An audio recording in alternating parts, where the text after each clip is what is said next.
Welcome back, welcome in, and welcome to the Casual Chaos Podcast. I'm your host, Jay Ash. I'm here as always with Jeff and Bubba. What is up, fellas? How you doing, Jay? What is going on? Bubba, what's up, buddy? Doing great. Doing great. How are you, Jeff? Everybody good? Judge just hit his 50th, so I'm in a good mood. Yeah. That's exciting stuff. I'm wearing a Yankees I pullover. see that. Yeah.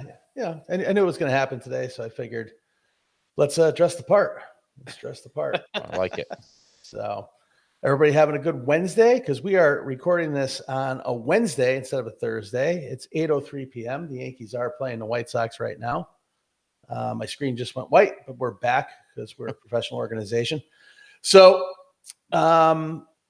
you'll be hearing this on Thursday, so a little change of pace. So we apologize for the diehards that look forward to us on Friday. We'll hit you up, push this message out that we're here on Thursday on all the podcast available channels, but the socials are flashing across the screen right now. So as always, follow us at Casual Chaos Live.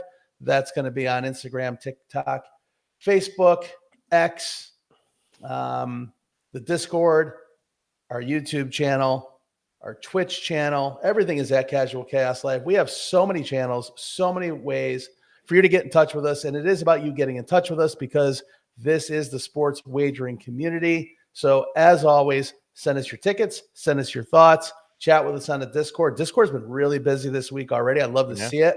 I'd love to see people put it in action Monday, Tuesday, Wednesday, because the books don't sleep. Neither should you. And then again, once again, we have a live show now every Sunday. That's going to be on YouTube, on our YouTube channel at Casual Cast Live and Twitch. The whole purpose of the live show is bringing you a new and dynamic way to watch football and wager in real time, if you will. We are interacting with our fan base, getting your tickets in, watching the game, real-time situations, real-time wagers being put in. It's a lot of fun, getting better every week. Last week, we had a blast. Probably the last 40 minutes of the live show with the help of the 1 o'clock games, including the game we did, Bucks Jets, believe it or not, was pretty kick-ass. What did you guys think about last week's live show? It was great. It was a good time. And like you said, there was some great finishes, so that was fun. Special teams, man. That's all I got to say about the last 45 minutes. Four blocked field goals, right? And, in the final, few minutes of 4 different games. That all had game, impacting the game, the end of the game for sure. Crazy, man.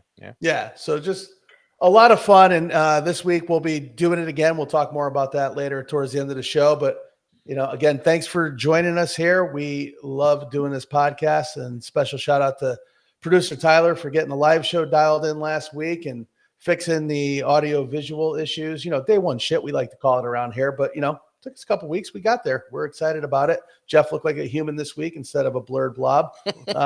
So that's not a shot at him. It was just, it's technical difficulties. Things happen. So, all right. So enough about then. Let's talk about now. Let's get right into the show, right into the pod, and let's do some talking tickets. Hell yeah. Producer Tyler, what we got? Yes, sir. We got some good ones here. Started off with Rain Man. Rain Man seems like he just has great weekends. I know we were talking about it a little bit before the pod, but he just red hot, always red hot.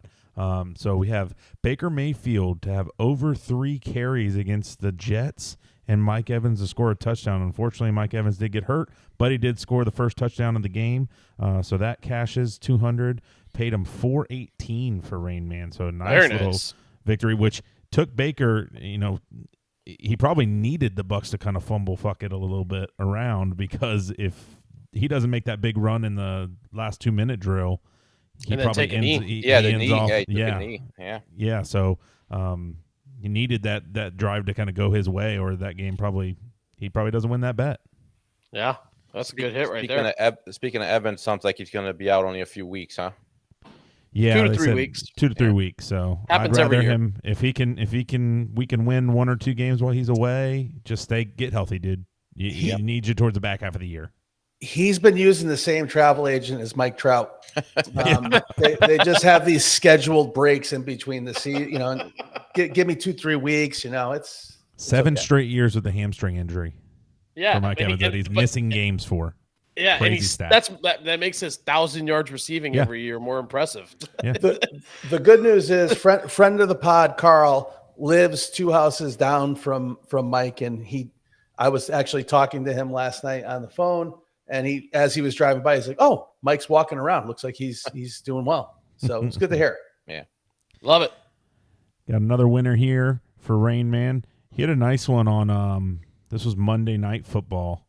He had Jahmyr Gibbs with at least 4 receptions, which if your book allows it, probably take that almost every week. I know Montgomery and him are splitting minutes, but seems like that's going to be a shoe-in. He's getting at least 3. And then Derrick Henry scored a touchdown outside the fumbles. Derrick Henry's just looked like prime Derrick Henry. This hit in the first quarter, I want to say. It was pretty much almost cash, so definitely in the first half. 500 paid him 700. Another winner for Rain Man there. Very nice. Outside of that touchdown run, though, they did a really good job on Henry. They followed him up. Yeah, they've had back-to-back games where they haven't just gone off on the ground, but I mean, probably should have won. Probably should be 3-0 at this point, but instead 1-2 and facing the Chiefs this week. One of those 2 teams will be 1-3.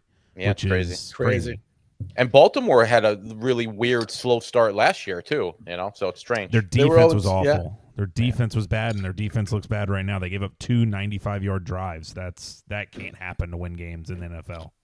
Seriously, Not at home. Not against a team that plays in a dome, and not with a quarterback who they say historically doesn't play well outside. But that's getting debunked every week. Yeah, we got another winner here. Panny GPT riding with the Canes, minus 8.5.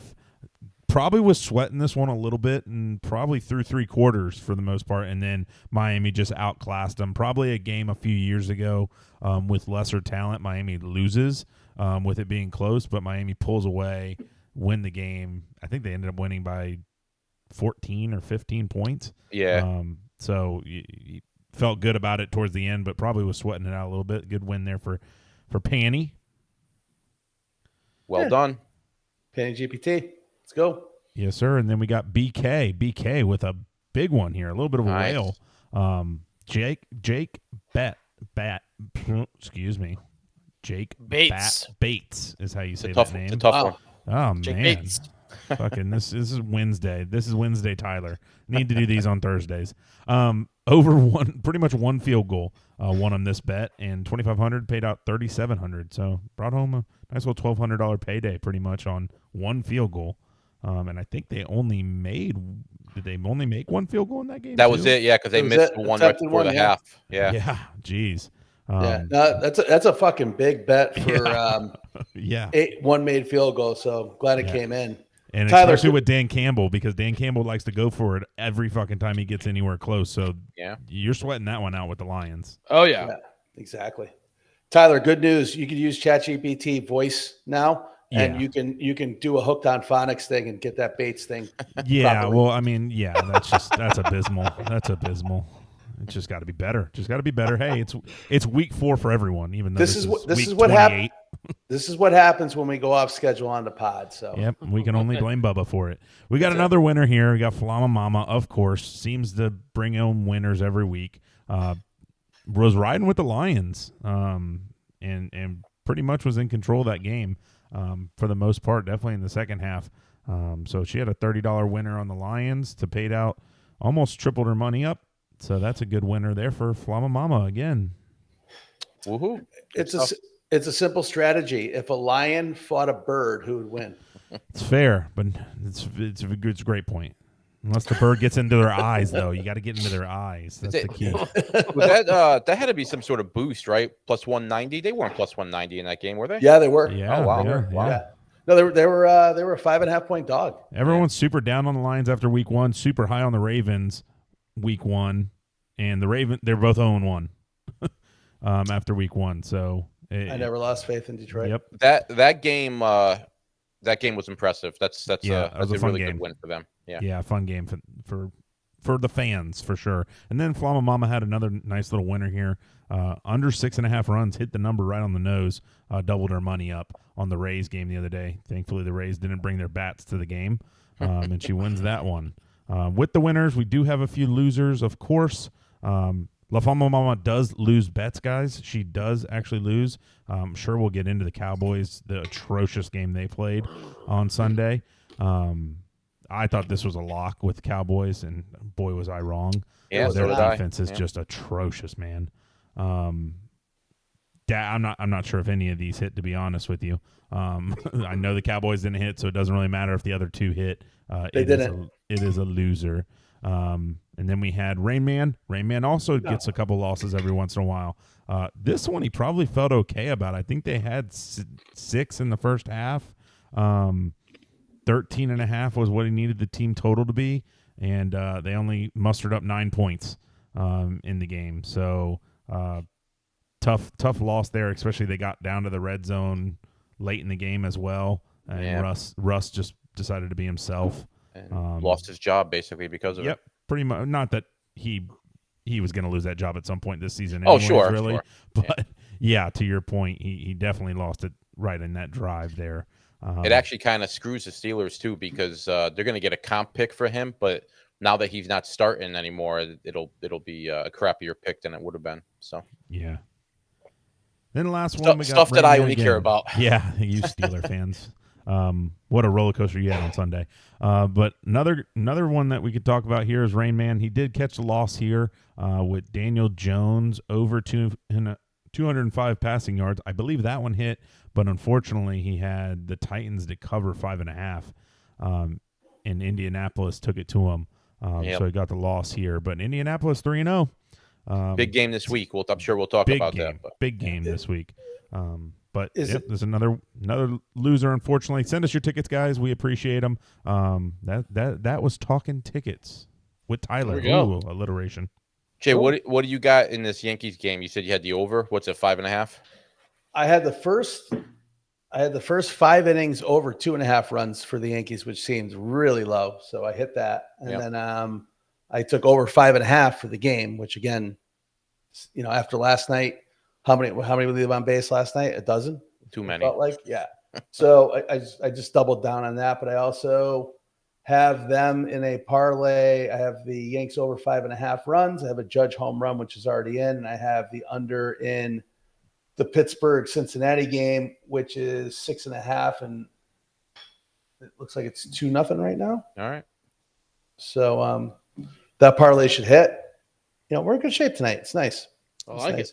Before we transition here, because that's a good baseball segue, that last ticket, anybody else understanding this whole Daniel Jones is now his nickname's Indiana Jones? Because he plays for Indianapolis. It's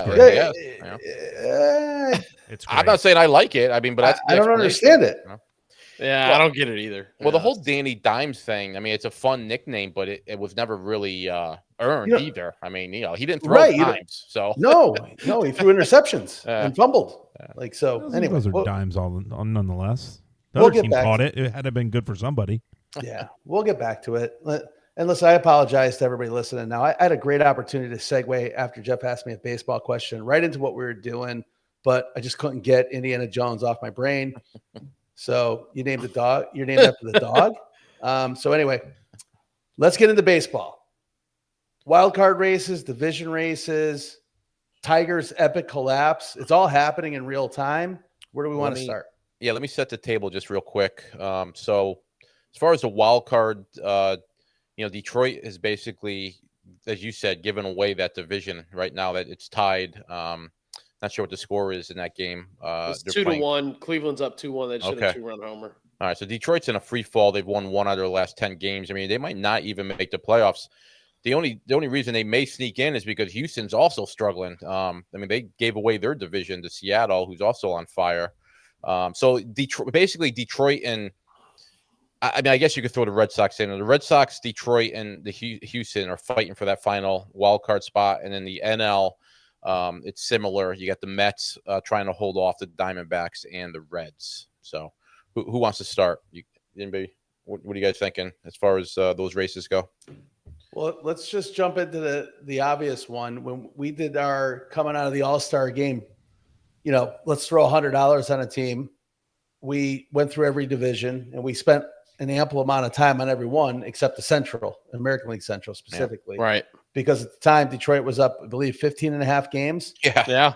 And I think we were throwing it around in text messages last night. I think Cleveland at the time was what, plus 10,000? Something like that. Yeah, it was crazy. Was plus 10,000 like 2 weeks ago. All right. So if we just put $100 on it, like we're going to let $100 on fire, we're what? You know, that number is astronomical. And we're really big Cleveland fans right now. But here we are. That it's dead nuts locked, and they're actually favored to win at this point in time. Yeah. So I talked to a Tigers fan last night at a Jefferson High School baseball game. Shout out Jefferson High School. Go Dragons. He was like, "It's okay. It's all right. This has happened before twice. Both times we went to the World Series. We're good." Okay. Well, as the life of a Tigers fan, I guess. They're playing Cleveland right now, which obviously is not an easy series, and then they got the Red Sox this weekend in Boston, which is not going to be easy. So no, they're in real trouble. Yeah, lost 7 straight. 7 straight losses. Going to be 8 losing right now, so 8 straight. There's a lot of time left, but yeah, they are losing right now.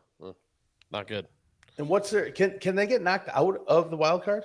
Yeah, if they don't win a division, they're not making the playoffs. Like whoever wins that division is going to make the playoffs. Nobody's making the wild card out of that division. Well, they could though, because they're battling with Houston, and Houston's next series is against the Angels. So who's kind of awful too. So right, that's true. Yeah, I mean this weekend it might be the Astros and the Tigers. Whoever plays better in that series might end up making the playoffs. Right, because the Astros are 1 game back, right? Yeah, they're only 1 game back. Yeah, that's Detroit is in a bad spot, man. That is a bad spot to be in. That's the pressure. They're playing playoff baseball right now. Oh yeah, no doubt. That's what's going on. That's what's going on. Obviously, as a Yankee fan, Jeff, we've already run these scenarios down. We're rooting for our arch enemy tonight and tomorrow, and then we'll see what happens the rest of the way. So it'd be nice for the Yankees to actually sneak in and win the division. Yeah, so let's explain that. So right now they're a game behind Toronto, but Toronto has the tiebreaker. So the Yankees have to finish 1 game in front of them to actually win the division, which will probably end up giving them the best record in the AL too, which is kind of crazy. But the way I look at it, the Yankees will probably have to win out. They have they're beating the White Sox today. They got them again tomorrow, and then they play Baltimore this weekend. So if the Yankees go 5-0, they just need Toronto to lose 2 games, and Toronto's currently losing right now to the Red Sox 3-0. So, I mean, it's realistic, right? I mean, it certainly can be done. So, yeah, we'll see what happens. I mean, if we're going back to that pod when we recorded it, I believe I took the Yankees, the Tigers, and Seattle at the time, who was trailing Houston. Yeah. So I'd like to see that. So if we put in those imaginary $100 bets, we'd be cashing, which would be nice. Bubba, what do you think in NL? Philly obviously ran away with it. Milwaukee ran away with it. The Dodgers are kind of close, but what do you see in wild card wide? Anything? Yeah, I mean, I'm the Padres. If it ends up freezing as it is right now, I think the Padres Cubs is going to be a wild game. It's going to be probably at Wrigley. We had a great time in Chicago. I'll be cheering for the Cubs, but man, the Padres have a pretty easy path to the NLCS, in my opinion. So that's what I'm seeing. If it ends up getting like that, and then obviously the Dodgers will have the Mets number. It'll be Philly that's going to have to get a hold of, beat the Dodgers in that NL race down there. But if it stays how it is and the Padres end up playing the Cubs, the Padres will go on, in my opinion, to play the Brewers, and then they'll find their way in the NLCS. So you have no faith in the Brewers, huh? Do you think the Padres are going to walk through them? I do. I think they play a different type of baseball. They're the only team in baseball right now that's playing small ball. They got the bullpen for it. They got 2, maybe 3 guys that can hit 100, out of the pen. So it's just, I think they're built to get to that series against the Dodgers, and like we all know, the Dodgers have their number in that series. But maybe this is the year, So I'm I live in the Philly area, as most of you know, but I'm certainly no Phillies fan. Although I don't dislike them, but I think they're probably the best team in baseball. Even though they don't have the best record, I think they're probably the best team in baseball. Now, best team in baseball doesn't always win the championship, as we all know, but I think I think they're gonna have a good run here. So The Phillies. yeah, I hope they beat the Dodgers. I'm rooting for that. Well, they'll play each other. I mean, the way it's set up right now, the Dodgers would play the Mets, and then if they won, and then whoever wins that series would play the Phillies. So you'd probably see the Dodgers and Phillies in the second round. That'll be a great series to watch and bet. Yep, no doubt. Dodgers Phillies series. Yeah. Well, the Mets caught a break with scheduling, obviously finishing the year with the Marlins. So we'll see if the Marlins are checked out completely or not. Well, no, they've been playing okay. I mean, they have, but they've still got 2 games in Chicago. Actually, they're 9 and they've won 9 out of the last 10. I didn't realize that, so I just looked at it. Who, the Marlins? 7 straight for the Marlins. Yeah. So meaningless baseball, but it's right. But they'll probably want to stick it to the Mets if they can. So we just like we wrote off Cleveland, we wrote off the Diamondbacks at the time of recording that pod coming out of the All-Star break because they sold the farm, and here the Diamondbacks are. They stole a win again from the Dodgers last night, and then they got the Padres coming up in the next series. If they can get one from the Dodgers in the next 2, and then 1 or 2, I mean, the Marlins could knock the Mets out of the playoffs. So that'll be interesting. Yep. And we'll see how the Chicago series ends up. I mean, the Mets erased a 6-run deficit last night. Diaz was lights out in the last 2 innings for him. So we'll see. We got a lot of sensitive Mets fans that listen to the pod and the live stream. So we'll see how they fare. But it's an exciting last week in baseball. Let's give Bud Selig his due. A lot of people, including myself, were a big fan of the wild card when it was introduced, but it's actually turned into something exciting for baseball. Yeah, absolutely. Yeah, no doubt.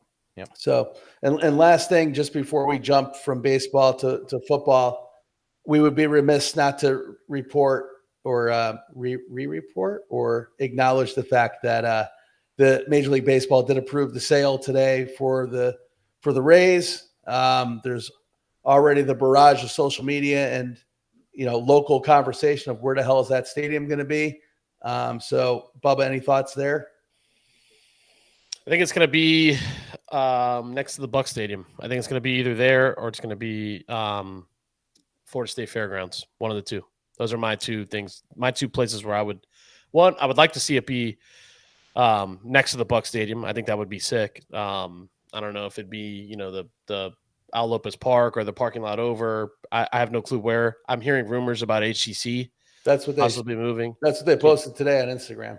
Yeah. So, and I heard that from somebody that's kind of close to that ownership group. So I imagine that rumor's somewhat true. That would be sick. I just don't know how the traffic would hold up, but be nice to have them close for sure.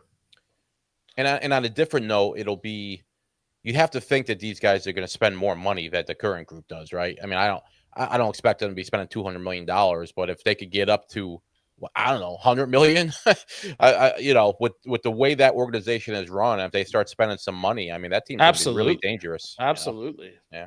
With the skipper they have, you'd be foolish not to spend a little more money because what could that guy do if he had a real team? Yeah. Right. If he had.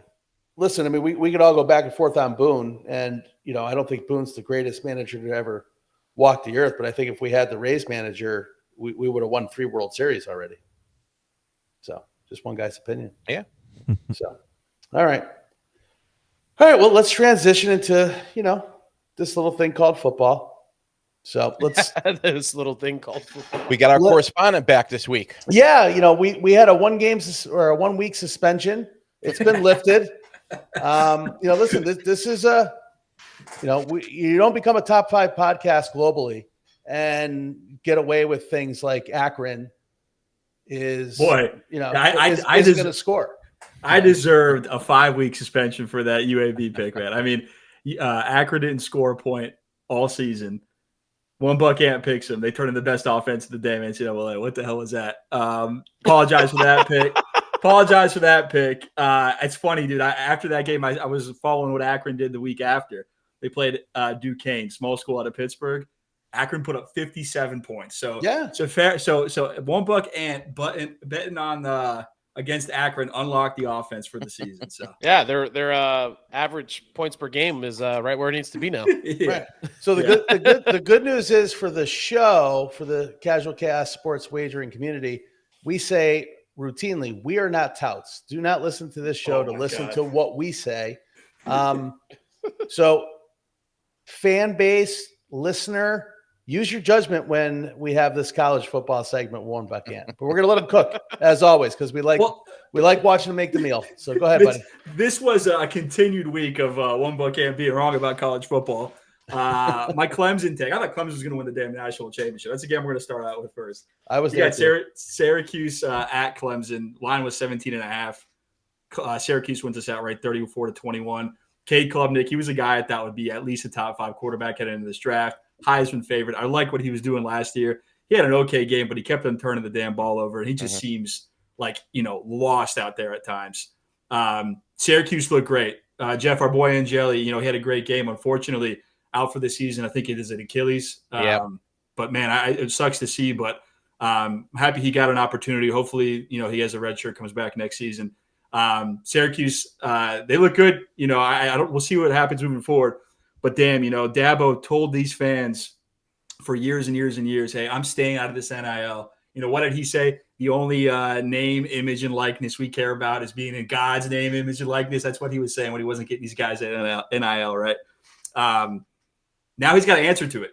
He had talent he was supposed to develop, didn't develop the talent.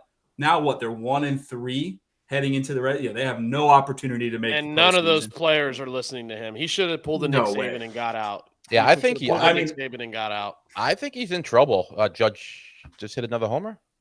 No, deep fly ball. I think he's in trouble. I really do. I know a lot of people think that he's he's basically there as long as he wants to be, but I'm not sure that's true. So, I mean, we'll see. I think so. I mean, as you guys remember, Clemson before this Dabo run, they weren't like this fan base that they cared about their football, but they weren't one to be like, hey, if we're not winning 10 games and being nationally competitive, we're going to fire our coach. I think he has a little bit more pull, but he's going to have to change his ways to stick around. I think he's got to dive into the NIL. Get with there wasn't a $70 million NIL. What are they calling them? I forget what they're calling them, but he wouldn't. Yeah, collective. That didn't exist back then. So he is in.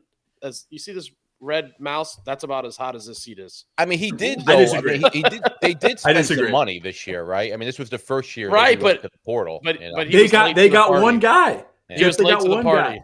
Yeah, no. Very much so, Bubba. Yeah, very much. I mean, he's still. I don't know if he's gonna hit the portal this year or hit the NIL this year or whatever. But no, he's gonna hit the portal. Yeah, he's gonna hit the portal. He's gonna hit the portal. I don't think he's gone. He might be coaching. He might be coaching at Akron. Yeah, we'll see. I don't think he's gone. I think if he does anything, he's just goes to like ESPN or Fox or something like that. Like just get a bag there and not have to deal with the nonsense. I don't think Clemson fires Dabo. Dabo leaves when Dabo wants to leave. Yeah, there's no way. I just don't believe that they fire him. He has to really fuck up, which he's. I don't think that's going to happen. I agree. Yeah, he might have already fucked up by coming out and saying if Clemson wants to stop winning, they can move on from me. Yeah. And then go on to say, I want to keep coaching. I don't want to be on a beach. So, I mean, but they haven't won with him in a while. I mean, those two championships are a long time ago. Guys, what are we talking about? He went to the playoff last year and won a game. I think if you're really paying attention, I think he resigned. I think he resigned publicly, and he will be somewhere else. We'll see. I think he said something like, "I'm 55 years old. I got all this time left. I'm going to win somewhere. Whatever." I don't think Clemson will fire him. We'll see. But clap it up for Syracuse too, man. Winning the first time in Death Valley. I think that was fantastic. Yeah, I love to see. Yeah. I love to see teams like Clemson, bite the dust. So I didn't bet that game. I just thought it was, interesting. Well, I think this whole week is like a weekend of like, upsets and disparity, kind of like the gap growing between some teams we thought were close, which brings me to my next game. This is a game that I did have. I had Illinois plus 5.5 at Indiana. I think we all did. I think the line was between like 8.5 to 5.5. I don't think any book had it at 55.5. This game was 63-10. Fernando Mendoza out of Columbus High School in Miami looks like a freaking maybe one overall draft pick. I mean, he's a Heisman favorite right now, according to all sports books. This guy transferred from Cal last year, had a great season last year, comes into with Cignetti at Indiana. You know, Indiana was the darling last year. They couldn't really win a big game, try to make things close. I don't know. I don't know if I want to admit it yet. There's a test this week they have. But man, Indiana looks good. Fernando Mendoza's clear Heisman favorite. I mean, 63-10 in a ranked matchup. Technically a top 10 team. I don't know who, maybe Illinois wasn't as good as their ranking. They probably weren't. I still think Altmaier's a good quarterback. I think Bielema's a good coach. But man, they put a whooping on him. So I don't know. I don't know if you guys watched that game. I was turned that game off almost instantly. Did you say they have a big test this weekend against Iowa? Big test on the road at Iowa? Come on, man. Big test. So it's a letdown game. Yeah, it's a letdown game for sure. It's always a good defense, and the Iowa offense is actually better this year with the kid from South Dakota State. They actually do score points this year. So that's a good point. So, but to your point, I watched a little bit into the third just to see if they would come out of the locker room because they obviously didn't get off the bus in the first half. They couldn't block. They couldn't tackle. They just looked defeated from the word go. It was actually, it was only 14-7, but when the captain of the defense, the safety, it was a bad targeting call. He got ejected. It just went all downhill from there. They looked unresponsive everywhere. So if those teams play 10 times, are they getting beat by 40 plus, 50 plus in each of them? No, not even close. But,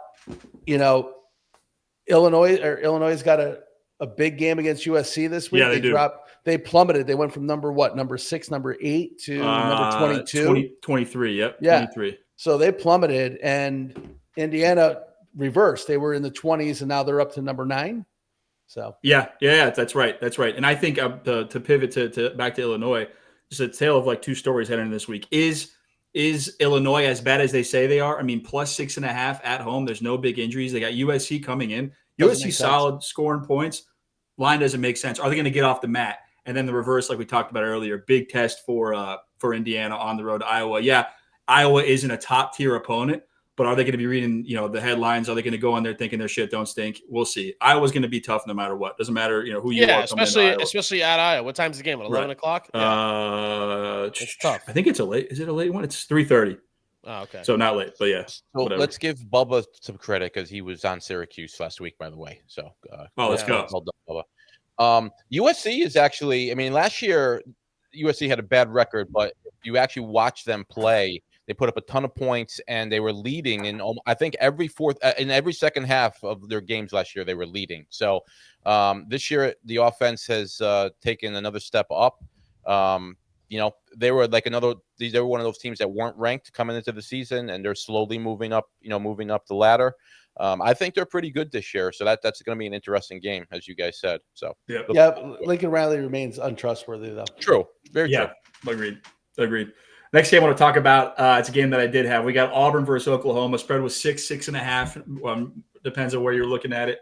Final was 24 Oklahoma, Auburn 17. The best way to cover a spread, last minute safety. I don't know if you guys saw that. Me and Bubba were at Primetime Sports Grill throwing our beer in the air for a last minute 2 points. That was crazy.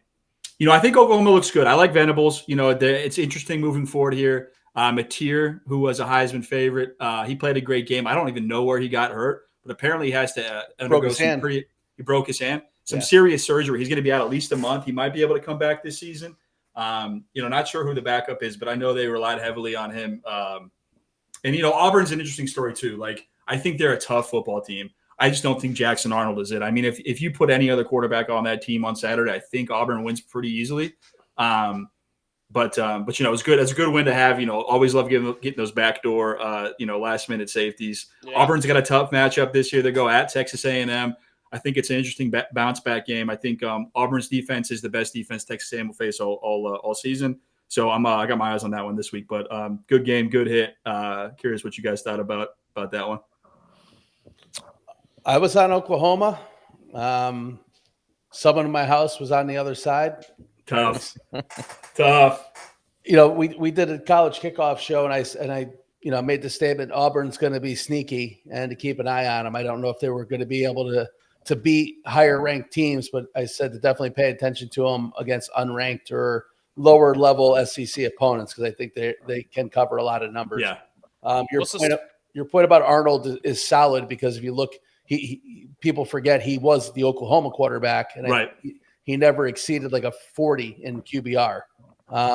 So he's playing better at Auburn, but that was an interesting number. It was fun to watch for sure. It was definitely like, oh shit, Auburn scored, and then they drove right down the field and the safety, but they set a school record at Oklahoma, I believe 10 sacks.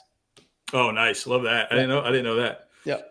Bubba, your point there. Next week spread, Texas A&M 6.5 against Auburn. Texas A&M is at home. Total's 52.5.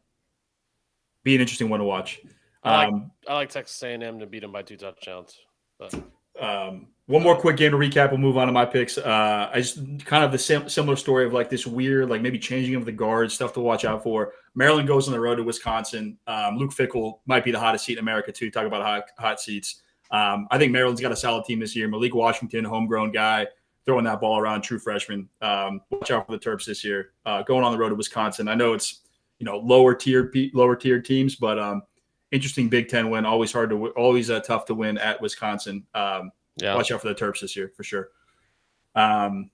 And then my last note, I got to brag a little bit. I don't know. I thought I sent a ticket. I don't know if you guys put it in there, but I had Tulsa money line against Oklahoma State, and I saw that. Yeah.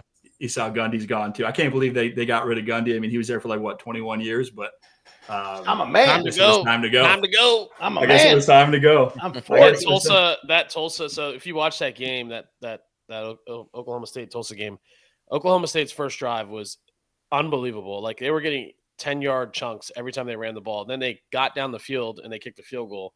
Before they kicked the field goal, I sent Safara a text. I go, hey, I saw your bet. I was like, there's no way in hell that Tulsa wins this football game the way that Oklahoma State's moving the ball. Sure enough, I look at the score in the morning. Tulsa just dominated. They tried to give it up. They were trading. They did. They were trading field goals for touchdowns. Touchdowns for field goals, whatever the saying is. But they tried to give it back. But I was happy about that one. That gave me juice for the weekend. I lost it all in the weekend, so dead zero for the weekend. But getting some plus 300 juice to start the weekend is always a lot of fun. Yeah. All right, heading into next week. This is like the biggest weekend of the year so far. We got some crazy matchups. We got Alabama, Georgia. We got LSU, Ole Miss. We mentioned Texas A&M, Auburn, Oregon, Penn State. Some of these like crazy season-defining matchups we have this year. I'm going to stay the fuck away from all of them. I think all of those are coin tosses. I'm going to be fun. I'm gonna watch them. I might bet them live. We'll see. But this week for me, my theme is bet on the teams that I know are absolute dog shit. So I got 3 locks, all the same 5-unit bets for me.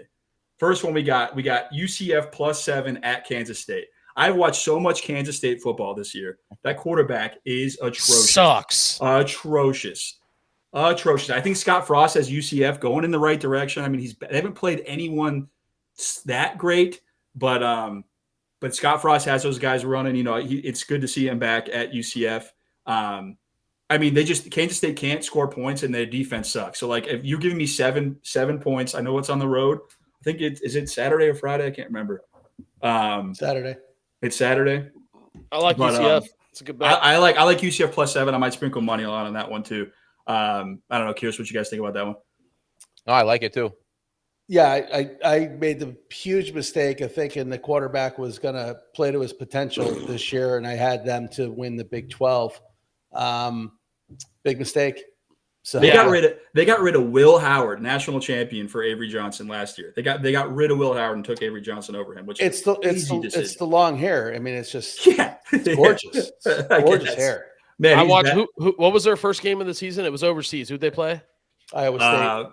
I watched that football game. I bet on Kansas State, and I think we did together. And I was like, I'm never touching this team again. They're fucking. Yeah, well then they play Arizona later in the season. They were a 7-8 point favorite, whatever they were. They lost outright. They lost by like 3 touchdowns. Yeah, I mean they just keep on losing. They keep on getting favored because of the hype, and they keep on losing. I'm taking UCF +7. I'm going to fade Kansas State till I die this season. Next pick I got another absolute dog shit team. I've watched so much this year. Wake Forest. Georgia Tech -13.5 at Wake Forest. I don't understand why this line is under 2 scores. I think Haynes King is one of the top quarterbacks in the country. I think Georgia Tech's a solid football team. They're winning. I know they beat Clemson on a last-minute field goal. Clemson might not be who we thought they were, but they're winning. They're winning these close games. Wake Forest is garbage. I mean, they're one of the worst teams I've ever seen. They can't drive. Another similar scenario there. They can't. Bad quarterback, terrible offensive coordinator, terrible coach. Can't move the football. Can't stop anyone on defense. I don't care if it's at Wake Forest. Give me Georgia Tech 2 touchdowns. I think they cover that at easy. I think they covered that in the first half. Let me know what you guys think. Yeah, I like that a lot. Yeah, that one wasn't on my radar, so I'll take a look. But you make a good argument, that's for sure. Wake Forest is 2-1.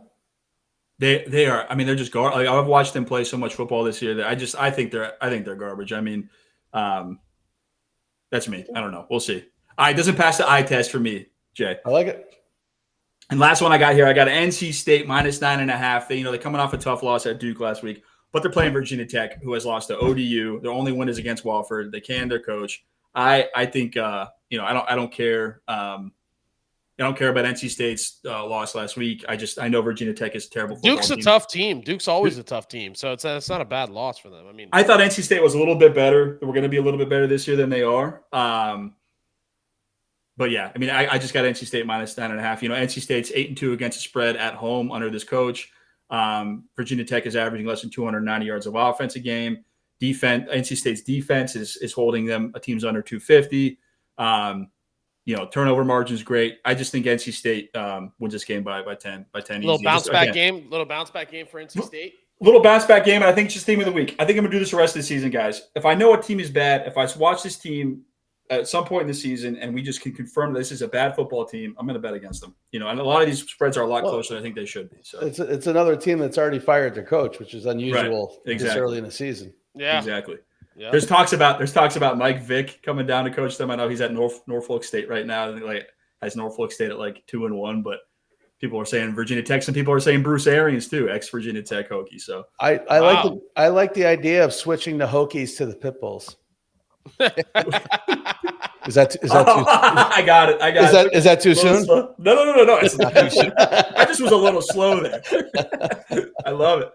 Yeah, well, those are my picks this week. I think it's going to be a fun week, guys. I'm going to be tuned into all these big games. I mean, if I had to pick some of these, I think Georgia covers a 2.5 against Alabama. I think Ole Miss might beat LSU. I like Auburn to cover against Texas A&M. I think this Texas A&M hasn't faced a good defense all year. Notre Dame's defense is garbage. So I think Auburn has a much better defense, and I think they'll cover that spread. And I think Oregon's going to blow Penn State out if I had to guess. Those are my picks of the week. Those big games. Do you think that Lane Kiffin dropping the bomb on everybody that his daughter's dating the starting linebacker for LSU? I'm just trying to figure out the play.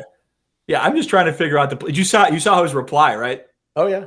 He said, "Take the over." Yeah. Bubba, did you hear about that? That's pretty fun. I knew that. I saw the story that his daughter was dating that guy. Yeah. So let's see. Maybe we should all take the over. Listen to the coach. He's giving you a free bet, right? Yeah. So I've been dog shit. Speaking of dog shit, I've been dog shit in college all year, outside of playing Illinois the first couple of weeks and then get my ass handed to me last week. I did have the Canes last week, so but I was heavy on Illinois. The game I don't understand is the line opened at 13, Ohio State at Washington. And I understand Washington's playing decent football, and there's this stat about Ohio State going west and their record in the West. And people forget that the Big Ten used to actually be a 10-team conference that was in Middle America, and it's now nationwide, obviously. Mm-hmm. So the record was Rose Bowl record, not them going and traveling to the West Coast. That number's down to 9, and it wasn't influenced by large bets either. I don't understand them coming off a bye week, going to Washington. I think they win by 20, 22. It's down to 7.5. Yeah, fucking fire on that.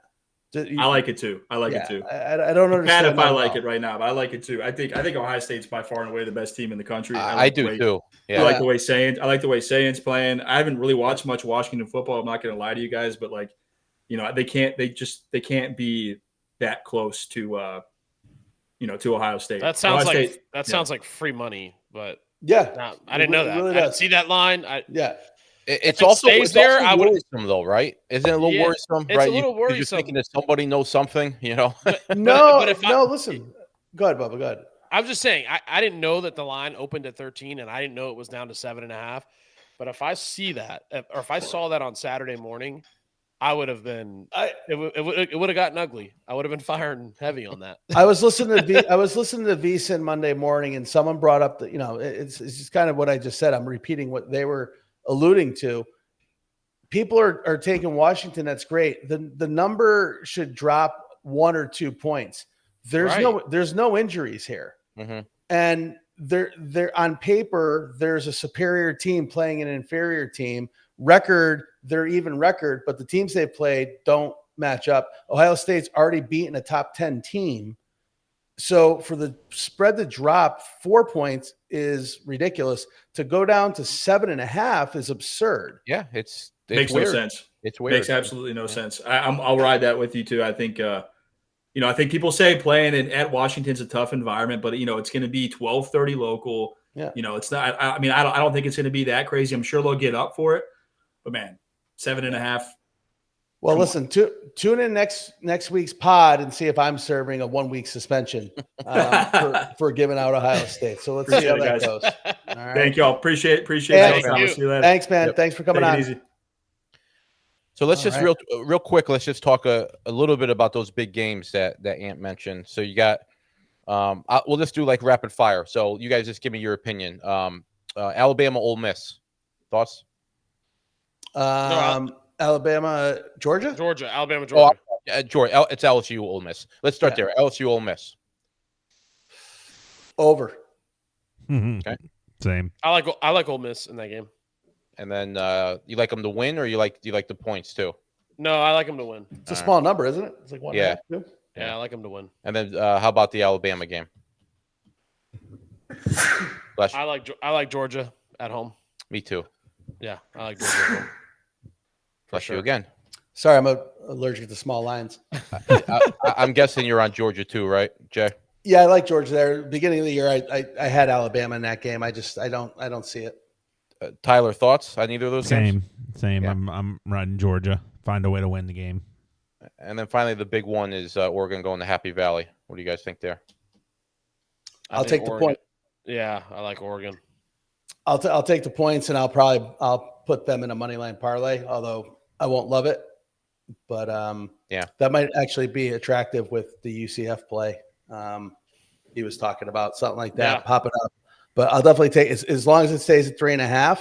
I'll definitely take it because if Penn State does win, it means it's a slugfest, I would think. Yeah, I'm looking forward to that game. I'm not sure I have a read on it. Penn State really hasn't played anybody yet, so this is like really their first test of the year.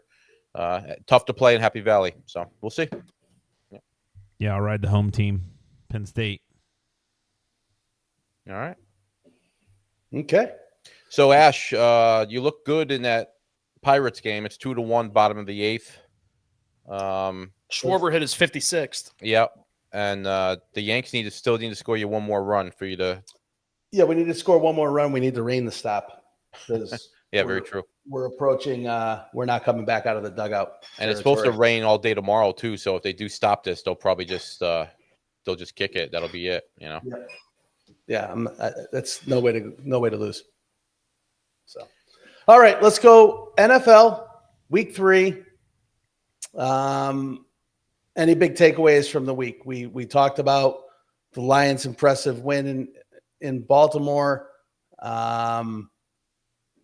There was, Atlanta maybe coming back down to earth. People were very high on them. Bucks continue to win. Philadelphia found a way. We had a ridiculous, 4, 5, 6 blocked field goals in a 30-minute span in real time throughout the league. Yeah. What were the big takeaways, or what were your thoughts from week 3? Go ahead, Bubba. I got 2 of them. One was the Cowboys. I mean, atrocious. Like, I was all over them. I had them every which way you could think of, and they just didn't show up. I mean, the Bears are not a good football team, in my opinion. They're not. I don't know what that tells you about the Cowboys, but They stress me out, and they get me every single year. I'm high on them every year, and then they do this shit to me. That's my takeaway from that weekend. And then my other takeaway is the Steelers are confusing me. I don't understand it. Like they play these crazy these. I mean, listen, Aaron Rodgers looks comfortable. I'll tell you that. Well, he leads the league in touchdowns, which is crazy. He looks comfortable. But I was looking at division odds, and they're not the favorite to win that division right now. Baltimore is. Yeah, Baltimore. But I mean, I'm telling you, they look good. They look strong. They're winning games that, they're in it till the end. I mean, they got, what are they, 2-1, Jeff? Yeah, they're 2-1. They could be 3-0. They could also be 0-3. They could easily be. Like you just said, they could easily be 3-0 or 0-3. But I like the way they're playing. I think they're going to get more comfortable if Rodgers stays healthy. Metcalf, the defense, I think they'll be okay. So the funny thing with them is, like you said, they're 2-1. They got Minnesota over in Ireland this week, which is not going to be an easy game because the one thing the Steelers are struggling with still is their offensive line, and we know that Minnesota with Flores, they love the blitz, so that's going to be a tough matchup for them. But they play Minnesota, which is obviously a winnable game. Then they get Cleveland.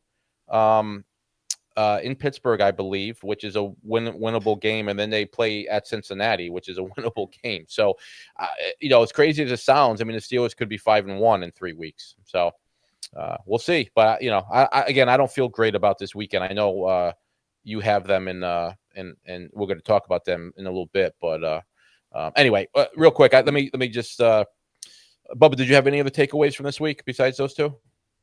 No, I've got some stuff that I'm looking for next week, but we'll get to that. All right. So takeaways for me, the Chiefs winning, which was just sort of a must. I mean, so it wasn't the prettiest game in the world, but they got the victory.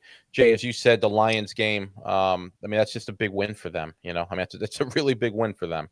And then there was one other. Oh, the Eagles game, huge. I mean, we were already talking during our live stream. We were like, oh, it's a really good win for the Rams when they were lining up for that field goal. Yeah. And it turned, just like that with the block and the return. So that's a good win for the Eagles.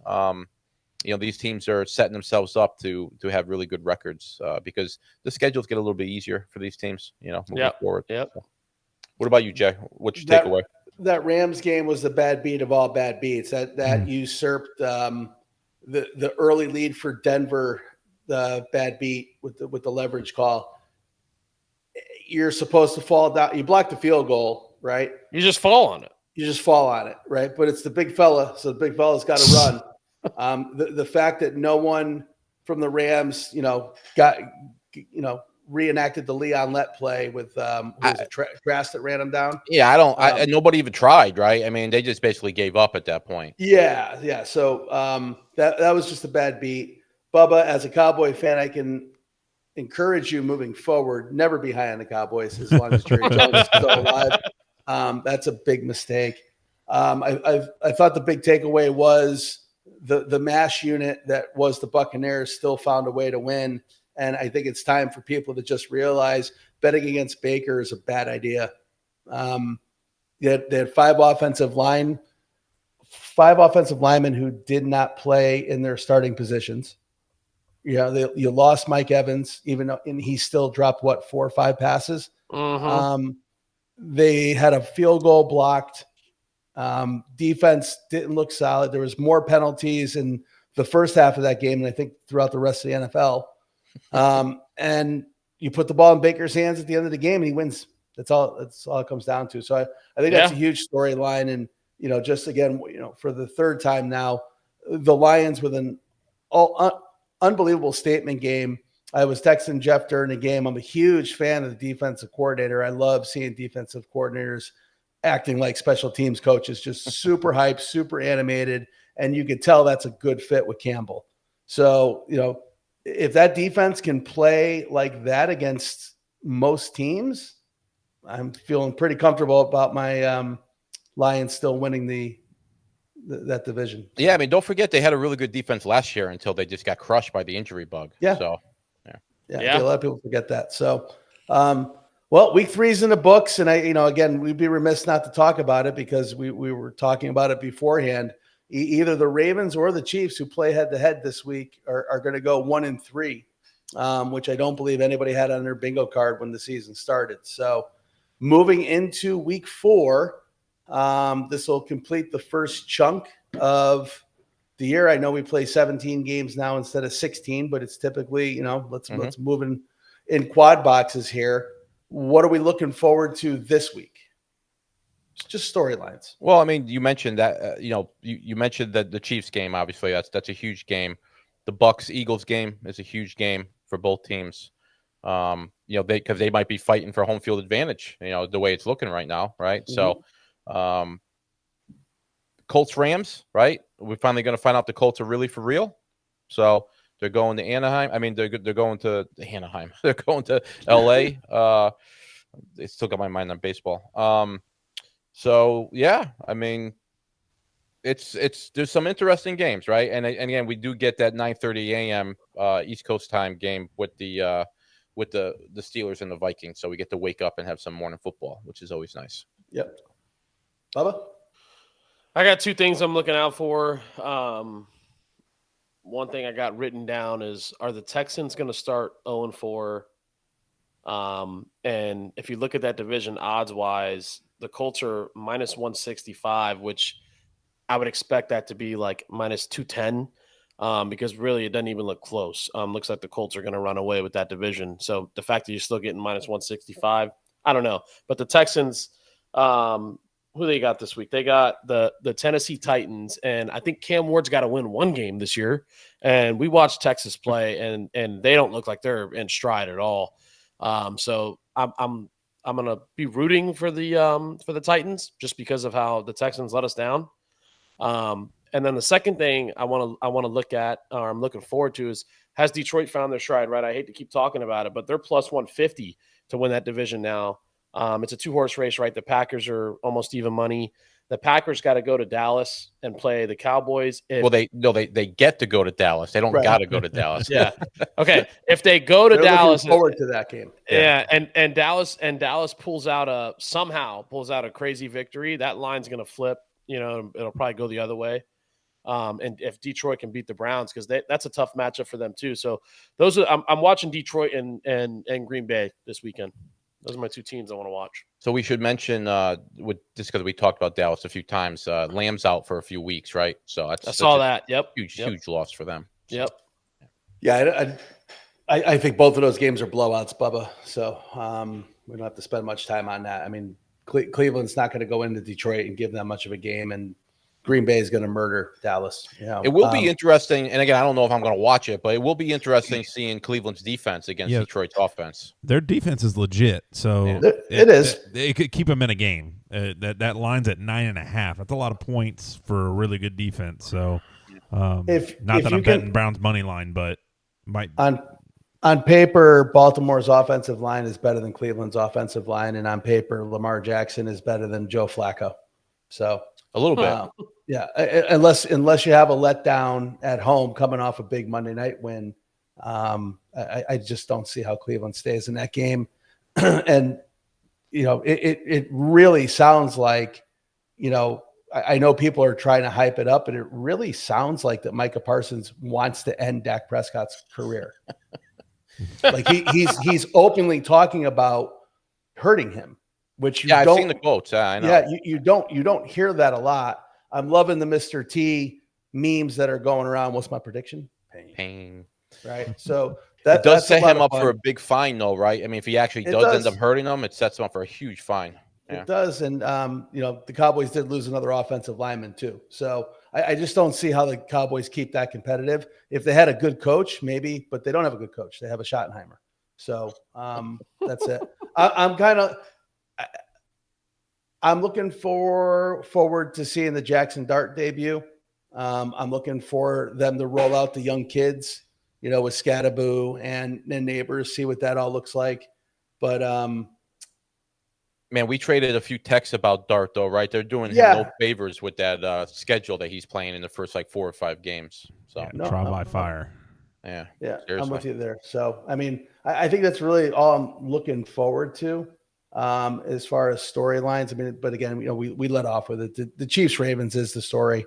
who's going to be 1-3. And who's going to be 4-0 between the Eagles and Bucks? Yep. Exactly. So yeah, that game is scary to me. We'll talk about that later, but it's going to help as a Bucks fan if the Eagles do what they're supposed to do and win that game. Because obviously we're 3-0. If we were going in 2-1, it'd be a little scary as a Bucks fan. But winning that game on Sunday was huge for us. No doubt. Yeah, but it'd be fun to come out and be in the driver's seat. Shit, absolutely, no doubt. So, all right, gun to the head. Lock of the week. What do you got?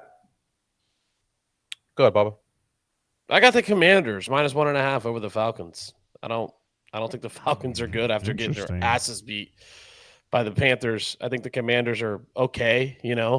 I like the Commanders after watching that ass whooping. Go ahead, Jay.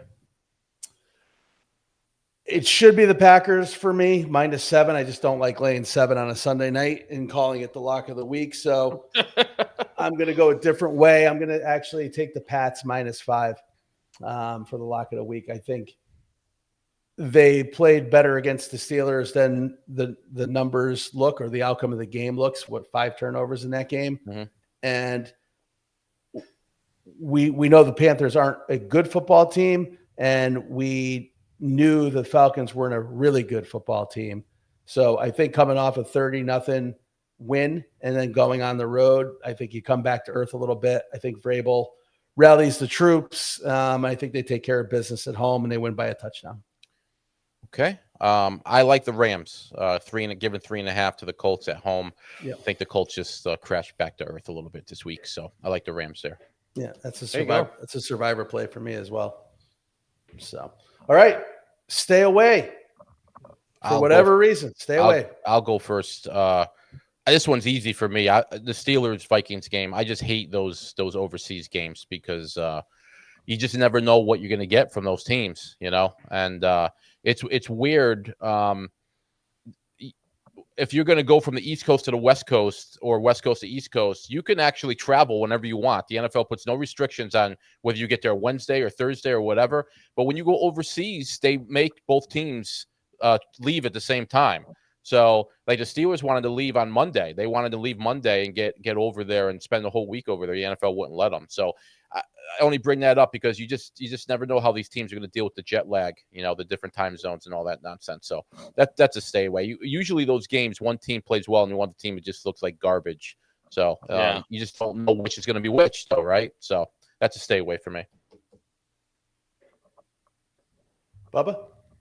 I gotta stay away from the Bucks-Eagles game, man. That one is, the Bucks have won 3 games and they've won in the fourth quarter, all 3 games. I just don't know if, the Eagles are a good football team.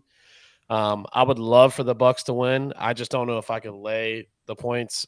The Eagles they're good. Now I will say this, the reason I want to stay, the reason I'm okay if somebody takes the Bucks is because the Bucks are going to stop the run. I think they can stop the run better than every team the Eagles have played so far. Especially Vita Vea plays a great game and the linebackers show up, or 2 out of the 3 show up. So they're going to force them to throw the ball, but they move the ball so easily and they don't give up. They're well coached. I mean, that Eagles coach is a great coach. So I don't know. Stay away from me. Bucks the Eagles. All right. I have 2, and it's a tale of 2 different spreads. Bubba mentioned Houston and Tennessee. That 7-point number is a little crazy for an 0-3 team, but they're also playing another 0-3 team. So with a rookie quarterback, Houston's defense is good. The offense looks inept, but Tennessee has the worst coach in football and the first coach fired this year. So the guy had a penalty coming out of a timeout because he literally said out loud in a press conference, "I didn't make up my mind what I wanted to do." So should be terminated in the press conference for that. And then the other side of that, if you're betting on the Dolphins Jets, you probably have a gambling problem. I feel the same way about the Bears and Raiders, just because those 2 teams, like what no idea what either of those 2 teams are. The Bears won last week, but it was the Cowboys at this point. pick a winner in a parlay card, have some fun, but just Yeah. don't put real money on those games. So, Moneyline Dog of the Week. This is an interesting one this week too. So, who wants to start? I'll start for the odds. I'm going to take the Cleveland Browns to beat the Lions in a tough game, low scoring game. I'll book that bet. Yeah. Whatever you want to put Plus up. 400. Whatever. No, you he's want to put out, I'll taking take the odds. Taking the odds, Tyler. But what about a money line bet? Do you have one? It's a money. No, line bet. plus Oh, you're 400. saying- I'm taking the you're money saying line. money You're taking them to win outright? Wow. Plus 400. I hope you're right. I'll book that. Yeah, I hope you're right. You know, it's funny you talked about the Jets Dolphins, Jay. I actually was tempted at picking them plus 125, but it was only if Fields was going to be playing. It doesn't sound like he's going to be, so I'll stay away from that. I'm going with the Chiefs. You know, Chiefs at home as plus 130. Mahomes has had success against the Ravens. You know, I think those two guys, him and Lamar, have matched up, 6 times, and the Chiefs have won 5 of the 6 games. Yep. And a lot of times you could argue that the Ravens were the better team. So the Chiefs just figure out a way to win those games. It's insanely rare for the Chiefs to, be getting juice on a home game. So I'm gonna take the plus 130 and go with KC there. I would have liked to take the Bucs in this situation here. I just very concerned about the offensive line issues against that front 4, front 7 for the Eagles, and all the points Bubba made about the Eagles.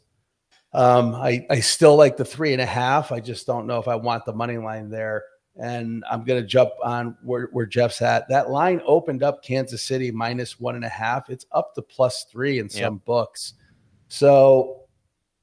I think it's going to come down to is the nose tackle, and I'm not going to try to butcher his name for the Ravens if he's out again. And I think I texted you last week, Jeff, when I saw he was out. I'm like, I love the Lions. Yeah, they announced today he's not playing. So. Okay, so I don't know why that number is not coming back down a little bit. I get it. The Chiefs didn't look awesome against the Giants, but they still handled that game. Had a missed field goal.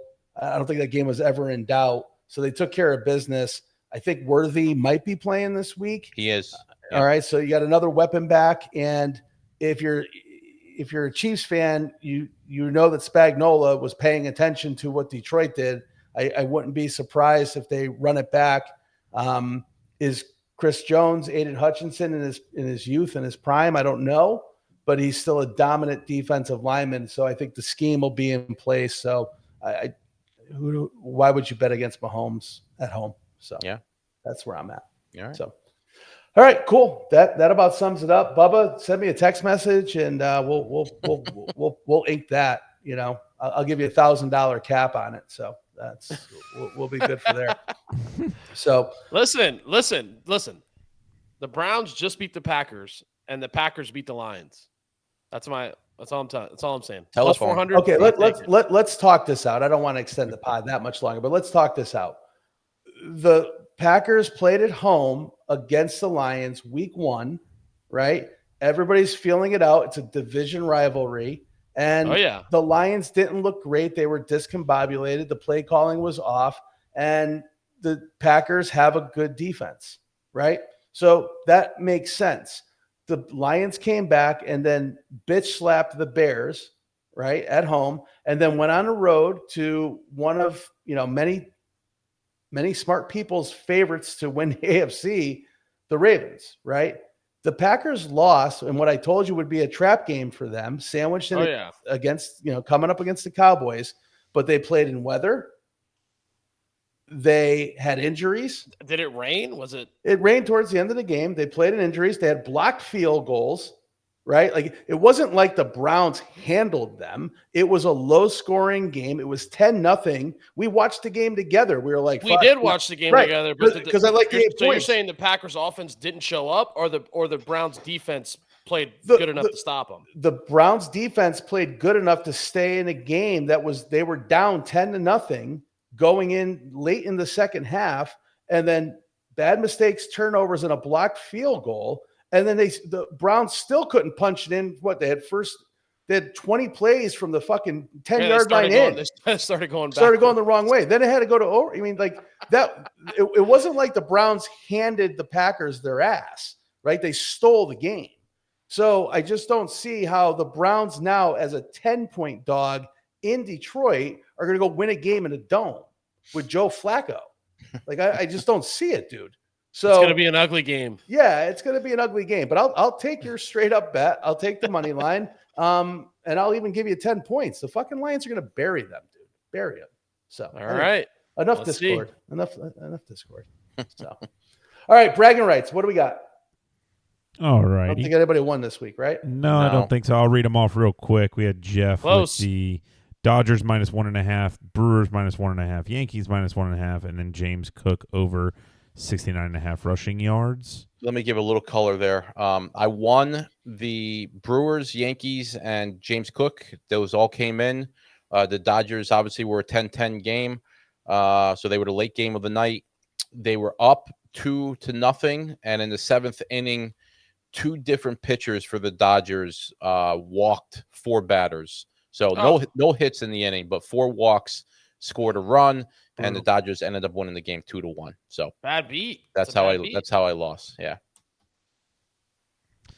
Oh, we got Jay. Jay had the Bills -11, Illinois, which we know where that one went. Bucks -6, and Texans. So 0 for 3 or 1 and 3. 0 for 4. 0 for 4. Oh, wow. Bills didn't cover either. Just a lovely ticket. You're perfectly right. I mean, really. Yeah, I mean, you might as well. You should get your money back when you go 0 for 4. Right.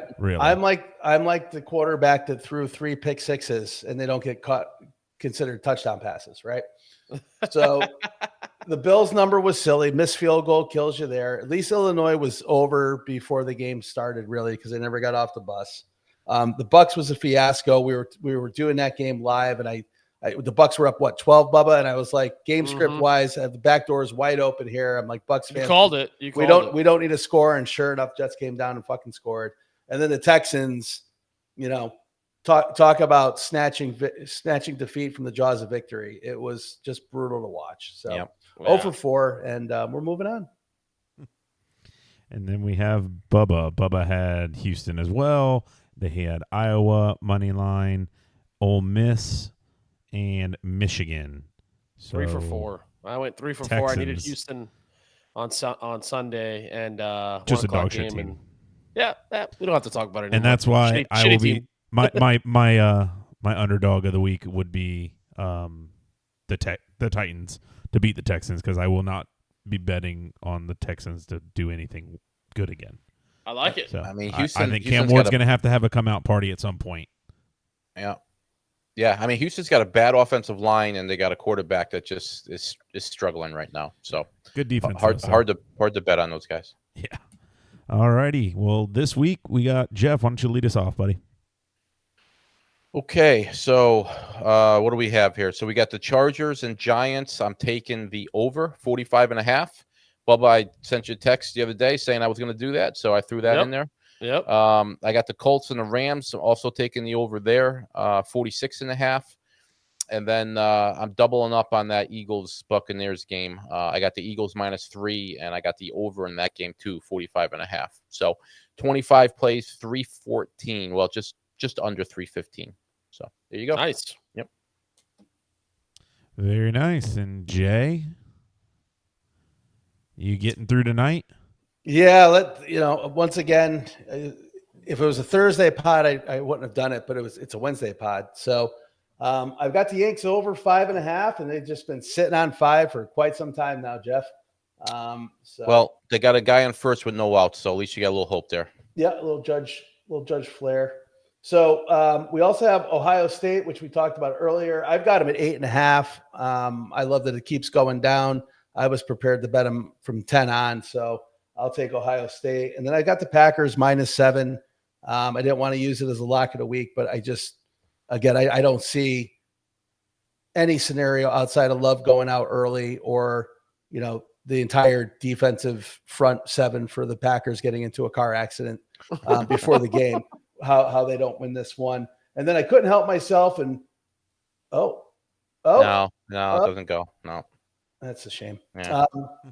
Tyler called me out on it. It was predictable behavior here. I got to put some Ryder Cup action in and tie something to it. Where normally I would love to put the USA in here. I'll obviously be rooting for them all weekend. Can't wait for the Ryder Cup. It's super exciting. But man, that lineup for the Euros is impressive.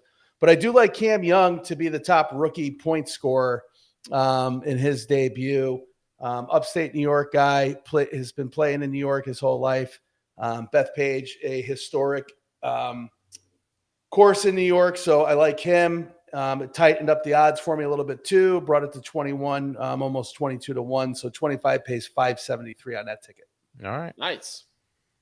Beautiful. And then we got Bubba to round us out. All right. I took the Seattle Seahawks to win this game. Money line minus 125. That defense is serious. I got the Steelers plus 2.5 on the spread. And then I took the over in the Bills-Saints game, over 48 points. I think the Bills are going to score a ton of points there. The Saints will have a special teams touchdown or something like that, but I think that game could be high scoring. And then I took the Commanders, which was my I believe that was my lock of the week on the money line. 25 wins 290. So you don't see pick'ems very often these days. Yep. It's almost unheard of, really. Well, that does it for bragging rights. Let's hopefully we get another one this week. Yeah, we need one. What's the Bills total? 31 team total? That's pretty juicy, actually, Bubba. If you like 48, that might be my lock of the week. By the way, is the Bills to just beat the Saints. By the way, no one said it, but like the Saints are dog shit. And the Bills are very good. Saints are bad. Yeah, you hate laying 16's a lot. Yeah, it is. It's too much to live at the same time. I mean, if you like the over 48, you got to like the Bills to get the 40, right? So yeah, that 31 seems really juicy. So, all right, Ash, what's that over under in that Pirates Reds game? Don't tell me they're scoring runs, Jeff. I don't want to hear that. Well, it's 2-2, so we might be going to extra innings here. That's fucking, you're killing me. 6.5. 6.5. All right. 6.5. Why you gotta be a Debbie Downer? I was hoping because it looks like the Yankees got first and second here, and they might score a run. So I was hoping that you were going to wrap that up there, but the Pirates are causing problems. Boston's beating up on 7-0 over there in Toronto. Love to see it. Yep. All right. I was going to sign off of the podcast here, but now we're just watching like we're in a live show. Then, right. All right. Anyway, speaking of live shows, we've got a live show this Sunday.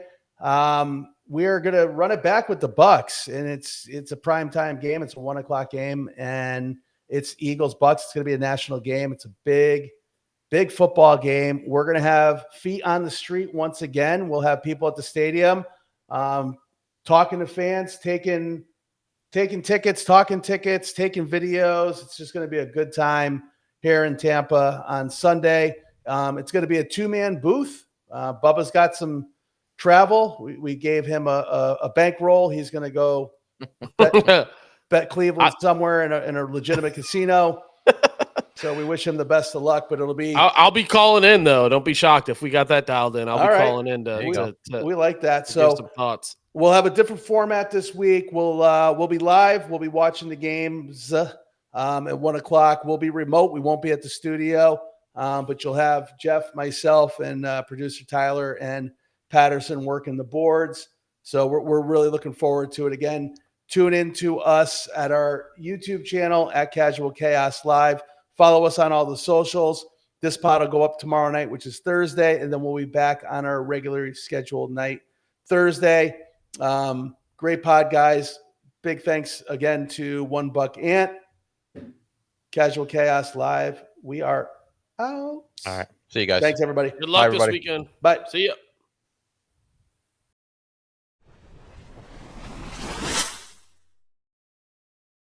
Hi, everyone. This is Jay Ash, one of the hosts of the Casual Chaos podcast you are about to listen to discusses gambling and wagering on sporting events. Please be advised the gambling and sports wagering content during this podcast is for informational and entertainment purposes only and does not constitute financial or gambling advice. Sports wagering involves significant risk. If you choose to gamble, please do so responsibly and only gamble with funds that you can comfortably afford to lose. All opinions, wagering tickets discussed, or implied wagers on the Casual Cast podcast are not guarantees to result in financial gain. You must be 21 years or older or of legal gambling age in your jurisdiction to participate in sports wagering. Please verify the gambling and sports wagering laws and regulations within your jurisdiction prior to placing bets. Listeners are solely responsible for their own wagering decisions and outcomes. If you or someone you know has a gambling problem, help is available. Call or text the National Problem Gambling Helpline at 1-800-GAMBLER. That's 1-800-426-2537. We encourage everyone to engage with sports betting responsibly. The host and the Casual Cast podcast assume no liability for any losses incurred as a result of listening to this content.